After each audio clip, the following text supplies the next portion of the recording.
রাজশাহীর আমবাগানে চলতি মৌসুমের আম সংগ্রহ আগামী 15ই মে থেকে শুরু হচ্ছে।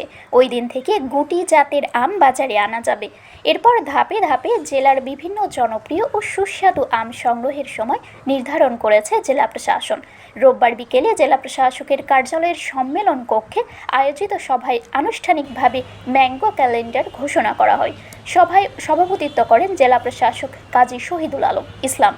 এ সময় আম চাষি, ব্যবসায়ী এবং কৃষি বিভাগের কর্মকর্তারা উপস্থিত ছিলেন। সভায় জানানো হয়, 22 মে থেকে গোপালভোগ, 25 মে থেকে রানী পছন্দ এবং লক্ষণভোগ, 30 মে থেকে হিমসাগর ও খিরসাপাত বাজারজাত করা যাবে। এছাড়া 10 জুন থেকে ল্যাংড়া ও বানানা ম্যাঙ্গো, 15 জুন থেকে আম্রপালি ও ফজলি সংগ্রহের অনুমতি থাকবে। পরবর্তী ধাপে 5 জুলাই থেকে বাড়ি আম 4, 10 জুলাই থেকে আশ্বিনা এবং 15 জুলাই থেকে গৌরমতি আম নামানো যাবে।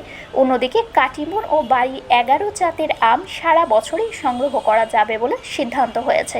সভায় আরও জানানো হয়, কিছু গুটি আম আগেই পেকে যায়। উপজেলা কৃষি কর্মকর্তার অনুমোদন সাপেক্ষে সেসব আম নির্ধারিত সময়ের আগেও সংগ্রহ করা যাবে।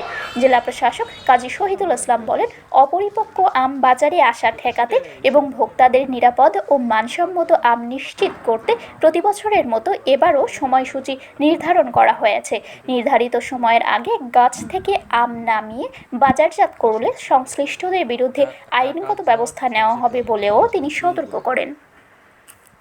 জাতভিত্তিক আম সংগ্রহের যে তারিখ আমরা নির্ধারণ করেছি সেটি সকল প্রকার গুটি আম 15ই মে এবং গোপালভোগ 22শে মে, রানী পছন্দ 25শে মে, লক্ষণভোগ 25শে মে, হিমসাগর বা খিরসাপাত এটা 30শে মে, ব্যানানা ম্যাঙ্গো বা ল্যাংড়া 10ই জুন, আম্রপালি 15ই জুন এবং ফজলি আম 15ই জুন, বাড়ি 5ই জুলাই, আশ্বিনা 10ই জুলাই, গৌরমতি 15ই জুলাই এবং কাটিমন এটা সারা বছর এবং বাড়ি 11 সারা বছর।